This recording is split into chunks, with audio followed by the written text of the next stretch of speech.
नमस्ते बच्चों। आज हम पढ़ेंगे विष्णु खरे द्वारा रचित निबंध चार्ली चैपलिन यानी हम सब। चार्ली चैपलिन की एक्टिंग व अंदाज को देखकर आज भी लोगों के चेहरे पर मुस्कान आ जाती है। यह पाठ हमें उस अभिनेता के भीतर के इंसान को जानने का अवसर देता है। विष्णु खरे जी ने 1979 यानी 1989 में जब यह लेख लिखा, तब चार्ली की जन्म शती मनाई जा रही थी, यानी जन्म के 100 वर्ष।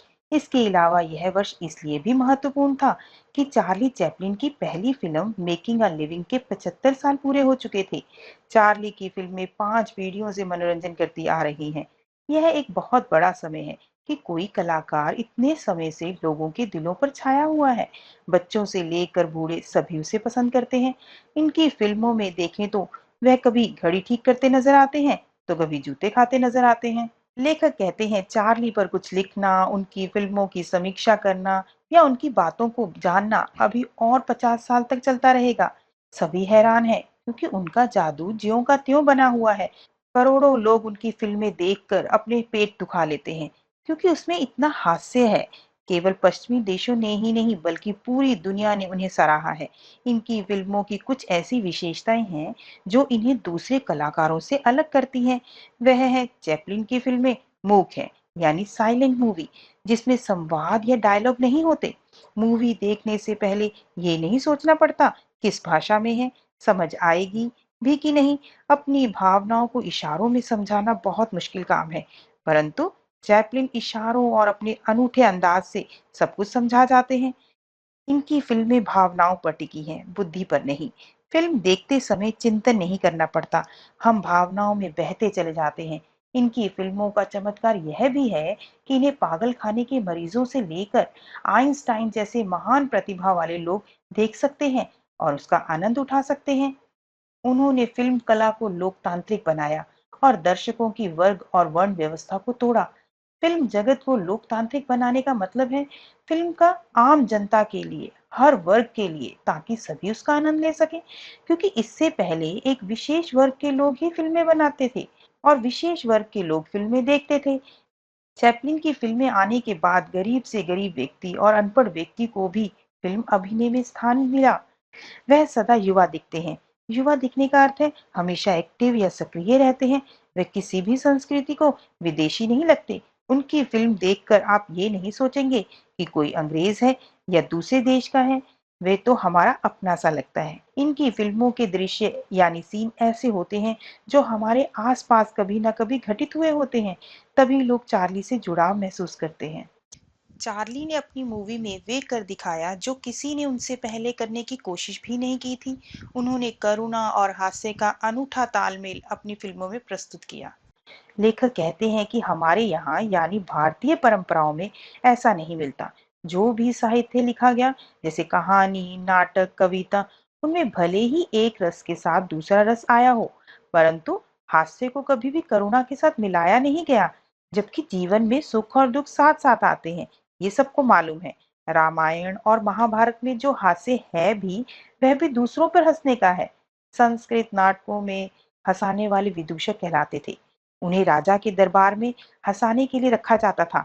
वे अपनी बातों और हरकतों से दूसरों को हंसाते थे, किंतु करुणा और हास्य का मेल वहां भी नहीं है जैसा चार्ली के पास है। वह स्वयं पर हंसता है, अपनी कमियों पर हंसता है।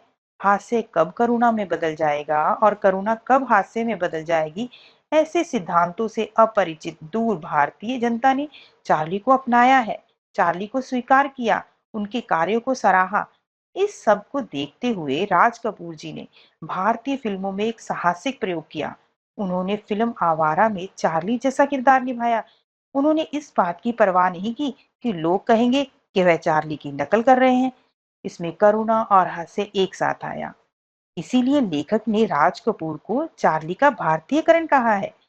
फिर इसके बाद तो कई कलाकारों ने, जैसे दिलीप कुमार, देवानंद, अमिताभ बच्चन, शम्मी कपूर, यहाँ तक कि श्रीदेवी ने भी ऐसे रोल किए। इस तरह भारतीय फिल्म जगत में एक नए दौर की शुरुआत हुई। लेखक चार्ली के व्यक्तित्व में भारतीयता होने की बात कहते हैं। वह इसलिए क्योंकि उनकी नानी खाना बदोश समुदाय से थी। खाना बदोश जो एक जगह टिक कर नहीं रहते, जिसे जिप्सी कहते हैं।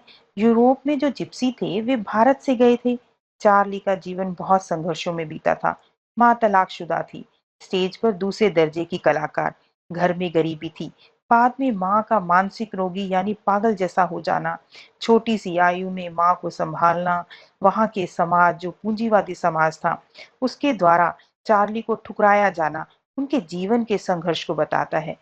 इस संघर्ष में जीते हुए जो जीवन मूल्य या वैल्यूज उन्हें मिले, वह करोड़पति बनने के बाद तक उनके साथ रहे। लेखक कहता है कि उनकी आत्मकथा बायोग्राफी में कुछ घटनाएं ऐसी मिलती हैं जिससे पता चलता है कि वह कितने भावुक भी थे। एक बार वे बीमार थे, तब उनकी माँ उन्हें ईसा मसीह की कहानी सुना रही थी।